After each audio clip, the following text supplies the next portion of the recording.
Have you ever noticed how a city seems to breathe its own heat, feeling significantly warmer than the countryside you just drove through? It's not your imagination. Some cities are so large and dense that they fundamentally alter their local environment, creating their own distinct weather patterns.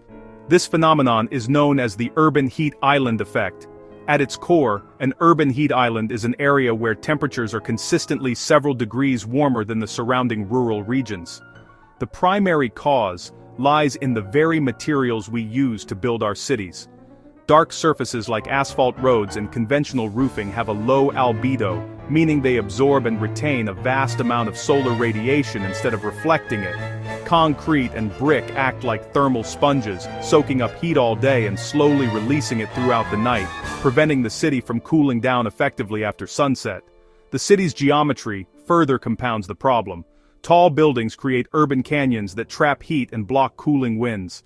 Adding to this are the countless sources of waste heat generated by human activity.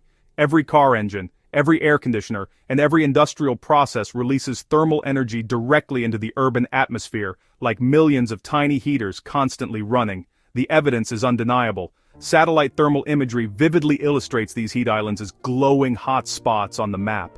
The temperature difference is often most dramatic at night when rural areas cool off quickly while the city's stored heat keeps it warm for hours. This isn't just a matter of comfort, it has serious consequences.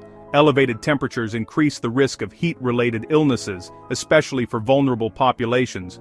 They also drive up energy demand as buildings rely more heavily on air conditioning, straining power grids and increasing utility costs. Furthermore, the excess heat can accelerate the chemical reactions that form ground-level ozone and smog, worsening air quality.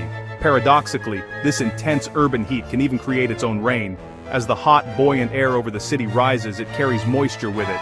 This powerful updraft or convection can cause that moisture to condense and form clouds, triggering highly localized and sometimes intense rainstorms right over the city center, while nearby suburbs remain completely dry. But we are not powerless against this effect. Cities around the world are innovating with mitigation strategies. Cool roofs, made of reflective materials, bounce sunlight back into space. Green roofs and expansive city parks introduce vegetation that provides shade and cools the air through evapotranspiration. Thoughtful urban design can create wind corridors to ventilate the city, while permeable pavements and water features help manage heat. By understanding the urban heat island, we can redesign our cities to be cooler, healthier, and more sustainable for everyone. If you enjoyed this video, please like and subscribe to our channel.